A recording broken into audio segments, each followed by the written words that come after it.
Prepárese mi gente para gozar. La sonora carruseles de My name is Esteban Conde. I'm originally come from Argentina. I've been living here in the United States for about 18 years.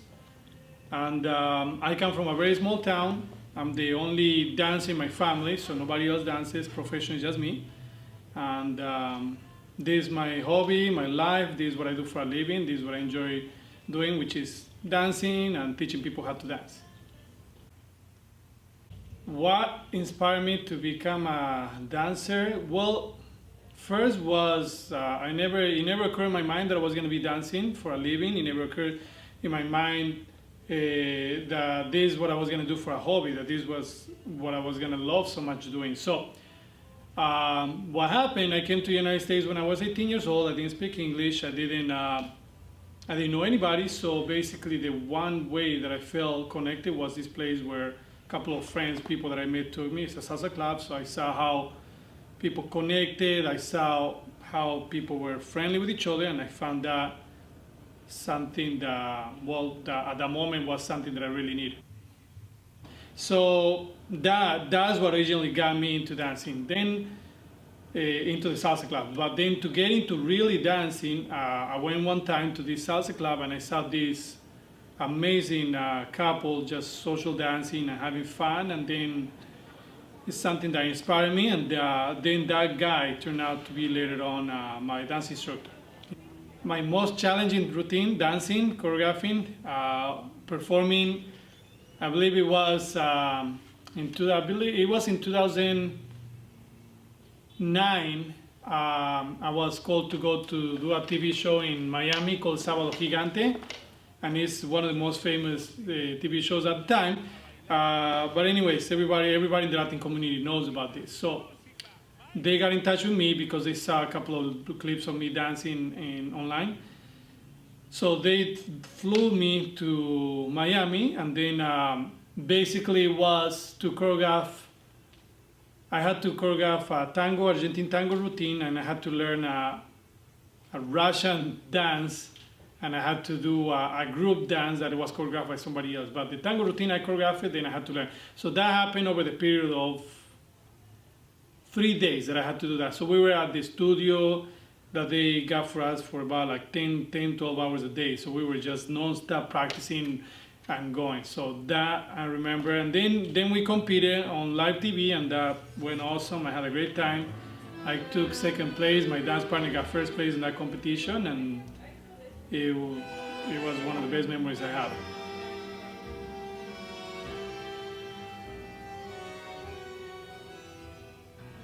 Out of all the Latin dances, I feel more connected with salsa, just because it's kind of one of the most culturally the things that represents the Latin culture. It has a lot of soul, it has a lot of feeling, it has a lot of beats and things that you can interpret in your body in different ways.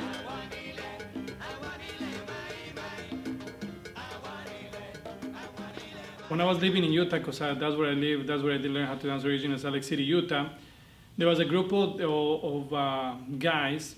They were also part of this dance scene, the salsa scene, if you call it. And they've been dancing for a lot longer than I have, a lot longer, you know? And then I was a newcomer at the time, so they saw me improving, and then one of the things that they will do, because obviously I was improving, but I wasn't perfect. At that time, I didn't have any dance background, so I was a little uncoordinated, whatever the case, but I was getting better. So this group they will sit or they will just stand on the next dance of the floor, and they'll be making fun of me in my face, making comments. It was pretty rough, it was rude, and it kind of hurt me a lot, you know, because that's something that I will never do for anybody, you know. So when I think about that, that's the thing that drove me to say, you know what, I'm gonna do this to prove them wrong, right? I'm gonna get better, I'm gonna be one of the best dancers in the state, I'm gonna become a champion. And then that's what happened. So I did it, I did all those things, I became a professional dancer, I won competitions, and then people wanted to learn how to dance. So in that sense, I sipped them down, you know? what inspires me to teach is to me, dancing healed my life. It really did.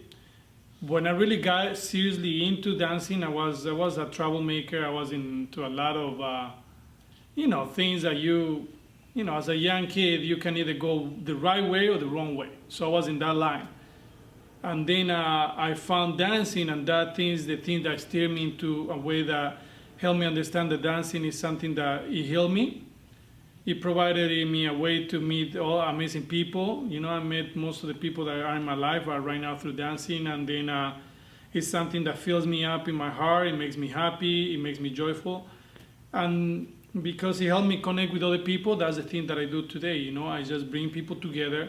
I like to get them to not only learn how to dance, but I like to get them to feel like dancing is something that can get us together. Dancing is something that makes us feel better.